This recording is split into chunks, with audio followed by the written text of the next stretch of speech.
ating Diyos. Ay, kanta tayo. Kayang-kaya niyang gawin lahat. Kanta na kayo, oh. Ay, hindi na lang yung kumalat. Grabe!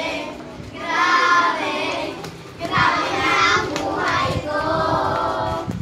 Grabe! Grabe! Grabe na ang maranasan ko!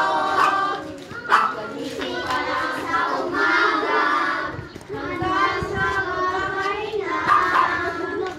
Grabe! Grabe ay ko!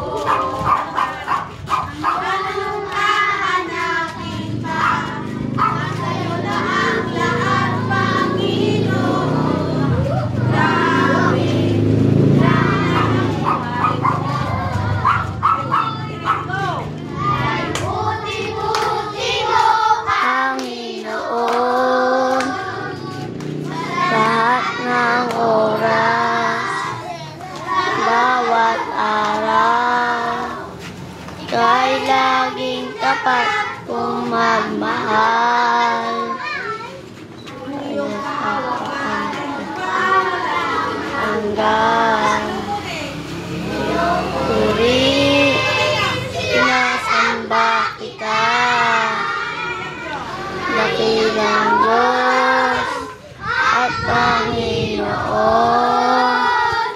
Tunay na ika'y walang katulad. Tunay na ika'y di nagbabago. Mabuti ang Diyos na sa akin ay mapamahal. Mabuti ang Diyos na sa akin.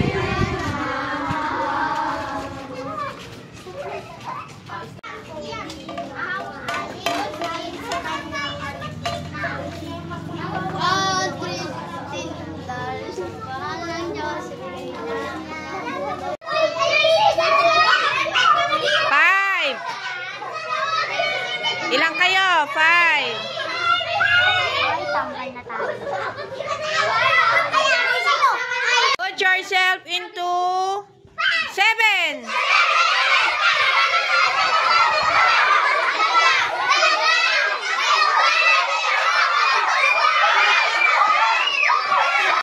Hi mga kabesh, sobrang sarap at napakasarap ng pakiramdam kapag ikaw ay nakakatulong at nakapagbibigay ng pagmamahal sa mga batang ito. Napakatagal na namin magkakasama, halos mga dalaga ni mga kapatid nila. Ngayon sila naman na, tapos may mga maliliit na naman kapapanganak. Alam niyo mga kabesh, hindi ka magsisisi kung gagawin mo ito, yung magkaroon ka ng children ministry, lalo na sa mga batang kapuspalad, sa mga batang alam mong hirap na hirap sa buhay. Pero mapaparanas mo sa kanila kung gaano kasaya at kasarap ang buhay. At hindi rin naman tayo papabayaan ng Panginoon. Lalo pati na tayong i-bless para maging blessing tayo sa kanila. Ito yung naramdaman ko, ito yung nangyari sa buhay ko. Sila yung mga kasama ko mula umpisa hanggang ngayon kung paano, kung ano nang narating ng buhay ko. Because of their prayers, because of pagsasama-sama namin na nakaka-bless talaga. At alam ko sa buhay ko na hanggang pagtanda ko, ito na yung magiging ministry ko. Ang mga children ministry, diba? Pag malaki na sila, hanggang sa lumiliit, hanggang sa buong barangay. Alam nyo, napakasaya talaga. Maglulang sila, makukulit. Pero kapag ipapakita mo sa kanila kung gaano mo sila kamahal, talagang napakasarap ng samahan. So mga kabesh, thank you for watching. Alam ko naman na ito ay pwede nyo rin gawin sa inyo. Sige. Lalo na pagka Kain kayo, anak. Sila.